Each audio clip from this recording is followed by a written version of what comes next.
वही वीडियो देखो जो आए बिना ब्रेक के। अभी डाउनलोड करें तक ऐप।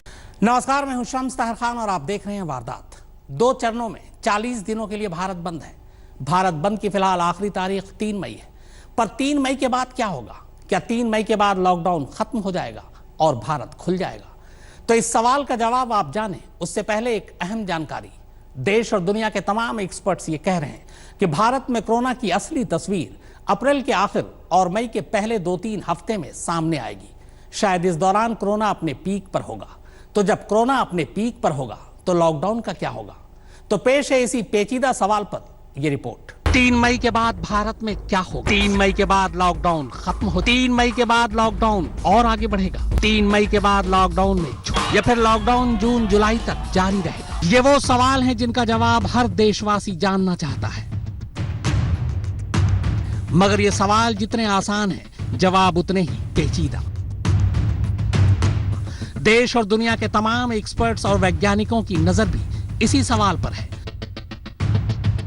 पर जवाब अलग अलग तरीके से सामने आ रहे हैं। अमेरिका की बोस्टन कंसल्टिंग ग्रुप यानी BCG ने जॉन हॉपकिंस यूनिवर्सिटी से मिले डेटा के आधार पर दुनिया के 20 देशों का ये कोरोना चार्ट तैयार किया है। इसके मुताबिक चीन को छोड़कर किसी भी देश में जुलाई से पहले लॉकडाउन हटने वाला नहीं है, और अगर हटता है तो हालात बिगड़ सकते हैं। रही बात चीन की, तो जिस हुबई प्रांत में कोरोना का सबसे ज्यादा असर हुआ और जिस प्रांत में कोरोना का एपी सेंटर वुहान है, वो इसी सूबे में पड़ता है। यहाँ 8 अप्रैल को लॉकडाउन खुलने का अनुमान लगाया गया था और हुआ भी वही। चीन ने हुबई में वुहान को छोड़कर 8 अप्रैल को लॉकडाउन हटा दिया, क्योंकि यहाँ उसके बाद कोरोना के मामले ही आने बंद हो गए थे।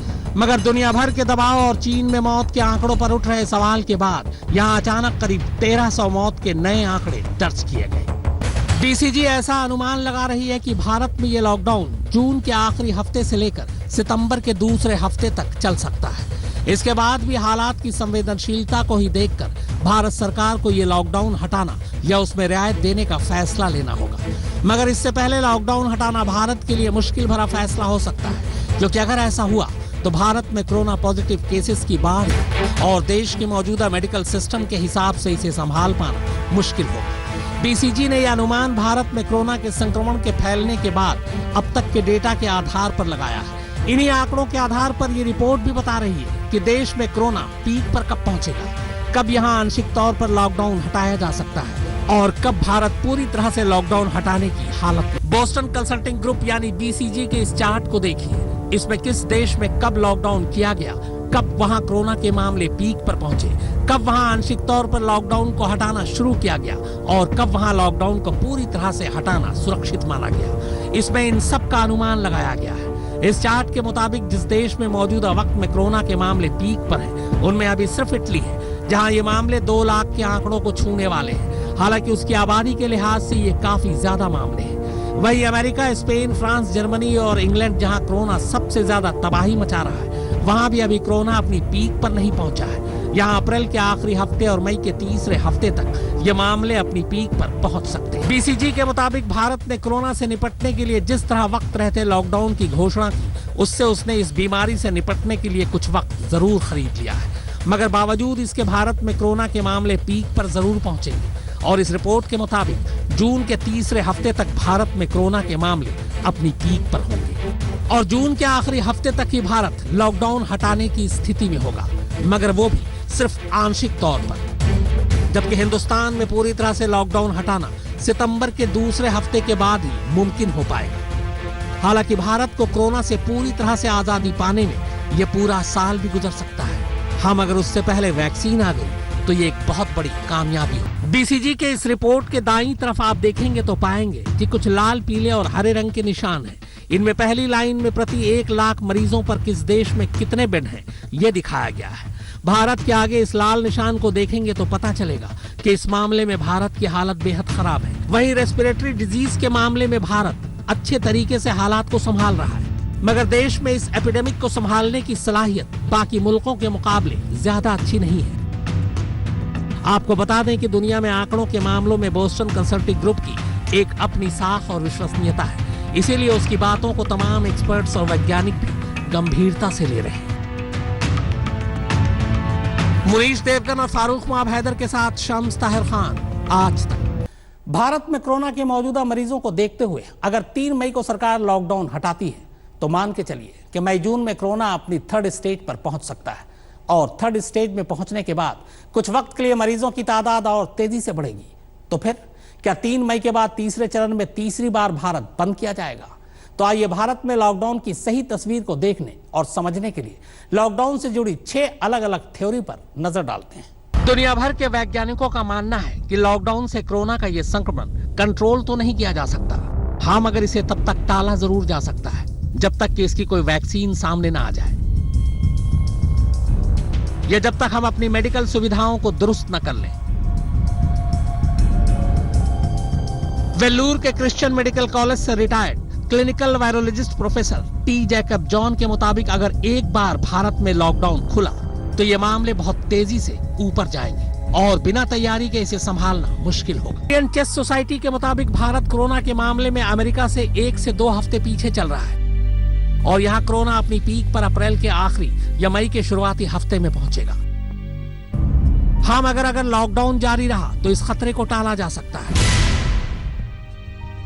हालांकि भारत 3 मई को इस लॉकडाउन को हटाने की स्थिति में तभी हो सकता था जब उसने वक्त रहते वेंटिलेटर, पीपीई किट और क्वारंटीन सेंटर बना लिए होते, मगर आज के हालात में लॉकडाउन खोलने में जल्दी करना घातक हो सकता है।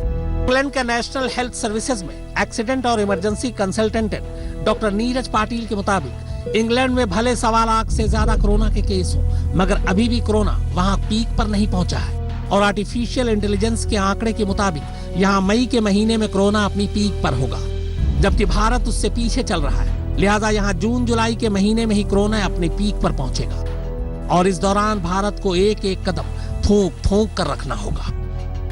भारत की सरकार का खुद यह अनुमान है कि देश में कोरोना के मामले मई के पहले हफ्ते में पीक पर पहुंच सकते हैं, जबकि उसके बाद इसके नंबर में कमी आनी शुरू हो जाएगी। हालांकि गृह मंत्रालय के सूत्रों का कहना है कि लॉकडाउन की वजह से भारत में कोरोना के मरीजों की तादाद बाकी मुल्कों के मुकाबले काफी कम है। राजस्थान, पंजाब और बिहार जैसे राज्य जिन्होंने पहले ही लॉकडाउन कर दिया था, वहां इन मामलों में ज्यादा उछाल नहीं आया, जबकि यूपी, गुजरात, महाराष्ट्र जैसे राज्य जिन्होंने केंद्र सरकार के ऐलान के बाद ही पूरी तरह से लॉकडाउन किया, वहां ये मामले ज्यादा हैं। सूत्रों के मुताबिक भारत में अगला हफ्ता बेहद अहम है, क्योंकि धीरे धीरे भारत में टेस्टिंग की रफ्तार बढ़ती जा रही है और मुमकिन है कि अगले हफ्ते तक कोरोना पॉजिटिव मामलों की तादाद में काफी उछाल देखने। जाहिर है भारत को पहले कोरोना के पीक पर पहुंचने के बाद के खतरे के लिए खुद को तैयार करना होगा और तभी लॉकडाउन हटाने के बारे में फैसला करना सुरक्षित होगा। खुद पंजाब के मुख्यमंत्री कैप्टन अमरिंदर सिंह दुनिया भर के वैज्ञानिकों का हवाला देते हुए कह रहे हैं कि हिंदुस्तान में कोरोना सितंबर के मध्य तक अपनी पीक पर पहुंचेगा और तब इसमें 80 से 85% भारत के हिस्से प्रभावित हो जाएंगे।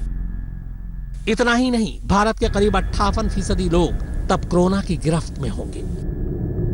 They have said that they expect कि ये इसकी पीक आएगी हिंदुस्तान में। So did the John Hopkins Institute and so did the Boston University. सबने यही बात की है कि हिंदुस्तान में I think you will touch a peak by July, August, and then it may come down. Here is the report, and it is here you are.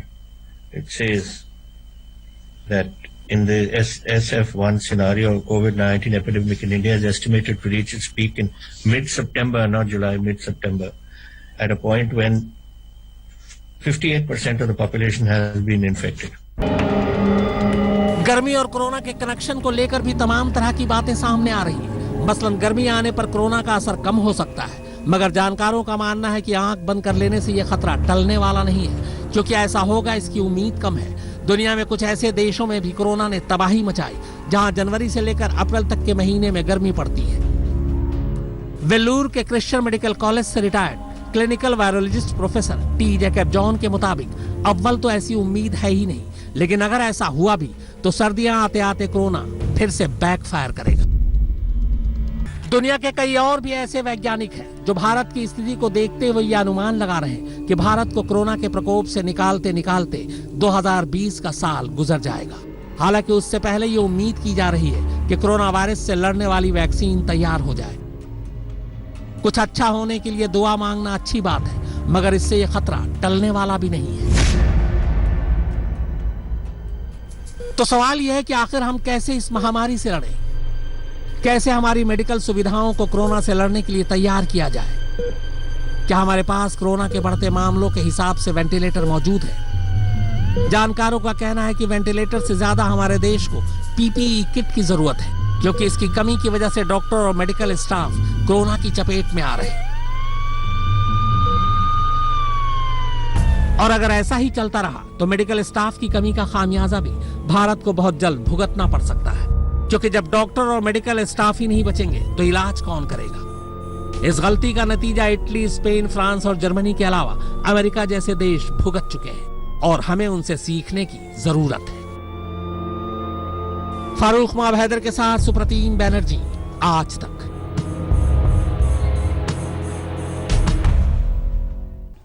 एक मामूली से वायरस और उसकी वजह से लगे लॉकडाउन ने इंसानों के निजाम को बिगाड़ कर रख दिया है। तो क्या कुदरत का इंसानों को इतना सबक काफी है, या इंसान की किस्मत में अभी और मुश्किलें बाकी हैं? इसे लेकर दुनिया भर के वैज्ञानिक दो धड़ों में बटे हुए हैं। एक ग्रुप का कहना है कि लॉकडाउन जरूरी है, तो दूसरा गुट कहता है कि इंसानों को कैद से आजाद कर दो, क्योंकि कोरोना को मारने का यही एक तरीका। दुनिया में कोरोना से लड़ने के दो बेहद अलग अलग हथियार हैं। एक कहता है घर में रहो, दूसरा कहता है बात भी वाजिब है। घर में इंसान आखिर कब तक रह सकता है, क्योंकि इससे तो पूरी दुनिया की अर्थव्यवस्था ही बैठ जाएगी। लोगों की नौकरियां जाने लगेंगी, खाने पीने के लाले पड़ जाएंगे, लोग डिप्रेशन में आ सकते हैं। तो फिर करें क्या? कोरोना से लड़ने का दूसरा रास्ता कहता है कि घर से निकल जाओ। इस थ्योरी के मुताबिक लॉकडाउन तभी तक कारगर है जब तक लोग घरों में कैद हैं। जैसे ही लोग घरों से निकलने लगेंगे, ये संक्रमण उन्हें जकड़ लेगा। इसीलिए छुपे नहीं, बल्कि इसका सामना करें। जितने ज्यादा लोग इससे संक्रमित होंगे, इंसानी जिस्म में इससे लड़ने की उतनी ज्यादा ताकत पैदा होगी। इसे ही हर्ड इम्यूनिटी कहते हैं। दुनिया को कोरोना वायरस से बचाने के लिए कई वैज्ञानिक हर्ड इम्यूनिटी अपनाने की सलाह दे रहे हैं, ताकि इसे फैलने से रोका जा सके। बड़ी अजीब सी बात है, मगर मेडिकल साइंस की सबसे पुरानी पद्धति के हिसाब से ये सच है। हर्ड इम्यूनिटी यानी सामूहिक प्रतिरोधक क्षमता।